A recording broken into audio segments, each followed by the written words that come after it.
स्वागत छ स्रोत सामग्रीको यो रोचक विश्लेषणमा। आजको विषय एकदमै फरक छ है। हामी एउटा अत्यन्तै सानो तर एकदमै रहस्यमय डिजिटल अवशेषको चिरफार गर्दैछौँ। जम्मा केही शब्द र अक्षरहरूमा समेटिएको यो एउटा सानो कुरा हो, तर यसभित्र इन्टरनेटको सञ्चार र डेटाले काम गर्ने तरिकाको सिङ्गै चित्र लुकेको छ। अब ढिला नगरी सिधै डिकोड गर्न सुरु गरौँ।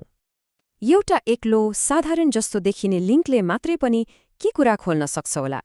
सामान्यतया यस्ता सानातिना कुरालाई सजिलै बेवास्ता गरिन्छ, तर कुनै भूमिका नबाँधिकन सिधै यो सानो डिजिटल फुटप्रिन्टको रहस्यमय संसारमा प्रवेश गरौँ।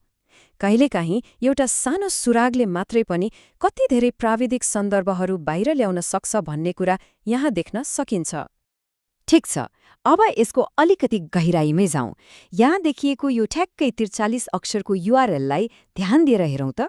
यो प्राप्त स्रोत सामग्रीभित्र रहेको पहिलो न्यू नोटमा भेटिएको हुबहु कुरा हो। बाहिरबाट सर्र हेर्दा यो केवल अक्षर र अङ्कहरूको एउटा साधारण भिड जस्तो मात्र लाग्छ, होइन र? तर खासमा यो इन्टरनेटको यति विशाल सञ्जालमा एउटा निश्चित गन्तव्यसम्म पुग्ने एकदमै सठिक ठेगाना हो। यसलाई प्राविधिक रूपमा अलिकति केलाउने हो भने धेरै कुरा छर्लङ्ग हुन्छ। अब यहाँ ध्यान दिनुपर्ने सबैभन्दा रोचक कुरा के छ भने यो सानो खण्ड अर्थात् /v। इन्टरनेटको यो युआरएल संरचनामा यो एउटा विशेष बाटो देखाउने सूचक हो। यसले कुनै साधारण लेख वा फोटो होइन, ठ्याक्कै एउटा भिडियो सामग्रीलाई नै लक्षित गरिरहेको छ भन्ने कुरा प्रष्ट पार्छ।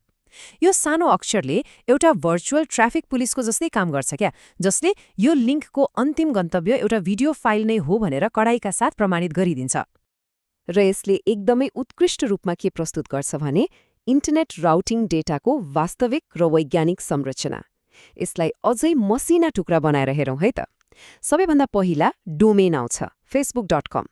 त्यसपछि आउँछ एक्सन कमान्ड अर्थात् /share, जसले यो सामग्रीलाई अरूसँग बाँड्न वा शेयर गर्नकै लागि तयार पारिएको हो भन्ने देखाउँछ। अनि अघि हामीले कुरा गरेको मिडिया डिरेक्टरी /v ले यो भिडियो हो भन्ने निश्चित गर्छ। र अन्त्यमा आउँछ यो अद्वितीय परिचायक वा युनिक आइडेन्टिफायर 1DNK78MPZ3। यो संरचना आफैमा एउटा पूर्ण नक्सा हो। विश्वभरका अरबौं डाटाहरूमध्ये एउटा मात्र विशिष्ट भिडियोलाई ठ्याक्कै चिनाउने काम यसैले गर्छ। त्यसैले सबैभन्दा महत्त्वपूर्ण कुरा के हो भने प्राप्त स्रोतहरू बीचको यो स्पष्ट भिन्नता। देब्रेपट्टि रहेको पहिलो न्यू नोटमा त्यो सघन र सटीक भिडियो लिङ्क छ जसले भरिपूर्ण प्राविधिक जानकारी दिइरहेको छ, तर दाहिनेपट्टिको दोस्रो न्यू नोटलाई हेरौँ त। त्यहाँ पूर्ण रूपमा खाली शून्यता मात्र छ। यो एउटा डिजिटल डेड एन्ड हो। एकातिर डाटाले भरिएको र निश्चित गन्तव्य भएको सक्रियता छ भने अर्कोतिर केवल एउटा रित्तो पाना। यी दुई बीचको यो खालीपनाले डाटा हुनु र नहुनु बीचको त्यो विशाल खाडललाई एकदमै प्रष्ट रूपमा देखाउँछ। अन्त्यमा यसले एउटा अत्यन्तै गम्भीर प्रश्न उब्जाउँछ। यो 1DNK78MPZ3 भन्ने अक्षर र अङ्कहरूको पछाडि कुन नदेखिएको सन्दर्भ लुकेर बसेको होला?